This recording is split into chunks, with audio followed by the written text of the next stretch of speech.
Bonjour, le plus malheureux des hommes. Voici l'âme du jour. 1 Corinthiens 15, 19. Paul dit ceci. Si c'est dans cette vie seulement que nous espérons en Christ, alors nous sommes les plus malheureux de tous les hommes. Mais de quelle vie s'agit-il ici? Il s'agit de la vie naturelle, la vie de l'âme que nous avons héritée de nos pères. C'est cette vie-là qui a péché dans le jardin d'Éden.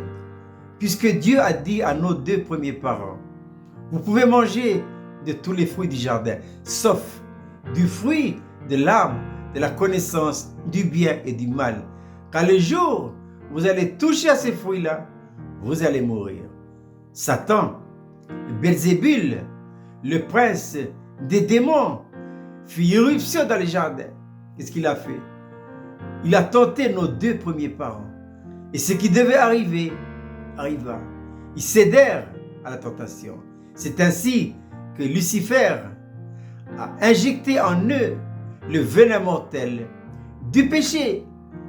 Ainsi, David, dans le psaume 51, dira, « Je suis né dans l'iniquité et ma mère m'a conçu dans le péché. » Et que faut-il faire pour être le plus heureux de tous les hommes? La première chose à faire, il faut passer par le chemin de la nouvelle naissance. Pourquoi? Mais parce qu'à cause du péché, l'homme est tombé dans la mort spirituelle. Déjà dans le sein de notre mère, on est déjà mort. Nous sommes morts nés avant de sortir du sein de notre maman. Il faut incontournablement passer par la nouvelle naissance. Et c'est quoi la nouvelle naissance? C'est l'introduction en nous d'une seconde vie. Et c'est la vie de Dieu lui-même.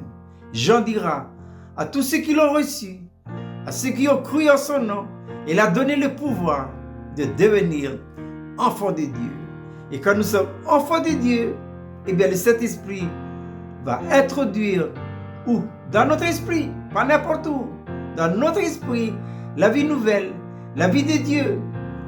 Et c'est quoi la nouvelle naissance? La nouvelle naissance, c'est notre esprit nouvellement renouvelé, ressuscité après un laps de temps mort spirituelle. Maintenant, notre esprit revit et l'âme doit maintenant apprendre à mettre sa confiance en qui?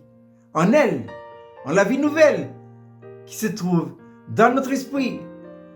Et c'est pourquoi il ne faut plus jamais mettre notre confiance en l'homme.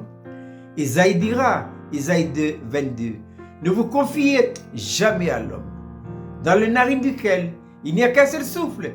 De quelle valeur est-il? Aucune valeur.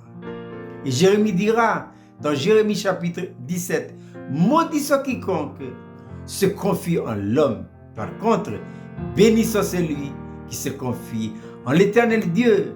Et je termine par ceci. Ésaïe lui-même va le redire dans Ésaïe 40. Ceux qui se confient en l'Éternel renouvellent leur force. Ils prennent leur vol comme des aigles. Ils courent et ils ne se lassent pas. Ils marchent et ils sont infatigables. Je répète cette belle petite manne pour ce matin. Paul dit, le plus malheureux des hommes. 1 Corinthiens 15, 19. Si c'est dans cette vie seulement que nous espérons en Christ, alors nous sommes les plus malheureux de tous les hommes. Qu'est-ce qu'il faut faire? Confions-nous à Dieu et à Dieu seul. Je vous souhaite de passer une agréable journée.